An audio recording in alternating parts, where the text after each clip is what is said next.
Welcome back ইন্ডিয়ন, সবাইকে আবারও স্বাগতম আমার নতুন ভিডিওতে। আজকে চলে আসলাম পিরোজপুর জেলার ভান্ডারিয়া উপজেলাতে।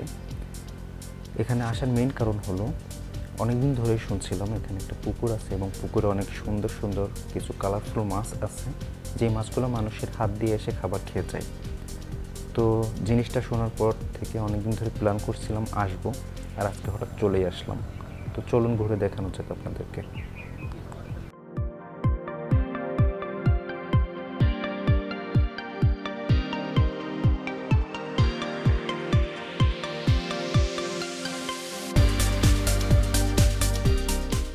এই উপজেলা পরিষদের মেইন গেট থেকে ঢোকার পরে কিছু দূর সামনে এগিয়ে হাতের ডান দিকে আগালে এই পুকুরটা আছে।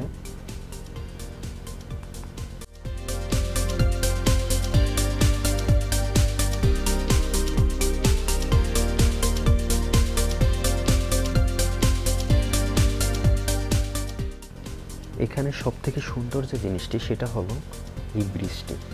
পুকুরের এই পাশ থেকে ওই পাশ পর্যন্ত পুরা হেঁটে পার হওয়া যায়, প্লাস মাঝখানে অনেক সুন্দর একটা জায়গা আছে যেখানে বসে আপনি ফটোশ্যুট করতে পারবেন বা রেস্ট করতে পারবেন, কিংবা চারপাশের দৃশ্যটা উপভোগ করতে পারবেন।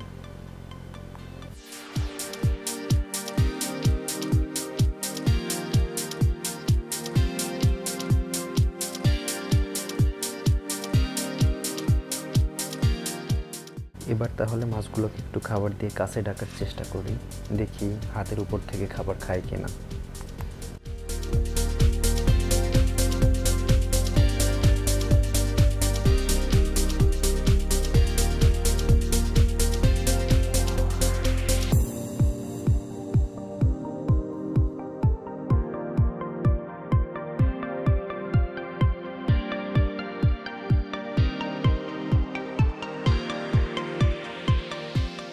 এই মাছগুলো সত্যি অনেক ফ্রেন্ডলি, এবং যখন মাছগুলোকে খাবার দিচ্ছিলাম হাত থেকে এসে তো খাচ্ছিল, পাশে এত পরিমাণ পানি নাড়াচাড়া করছিল যে পুরো ভেজা ভেজা একটা অবস্থা।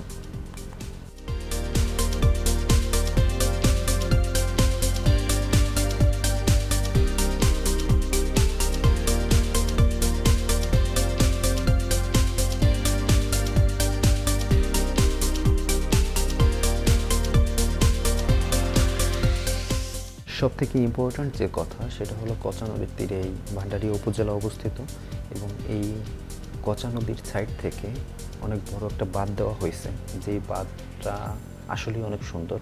যদি কেউ বিকালে ফটোশ্যুট করতে আসতে চান বা ঘুরতে আসতে চান বা একটু সময় কাটাইতে চান, তো সেই ক্ষেত্রে আপনি এই রাস্তাটা অবশ্যই ঘুরে যাবেন।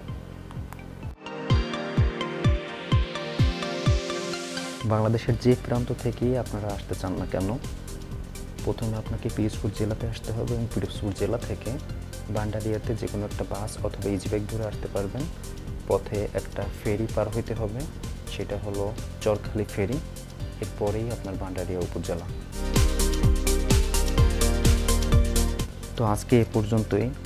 সবাই যে যেখানে থাকবেন ভালো থাকবেন, সুস্থ থাকবেন, দোয়া রাখবেন, এবং যদি কোনো ভুল ত্রুটি হয় ক্ষমার দৃষ্টিতে দেখবেন।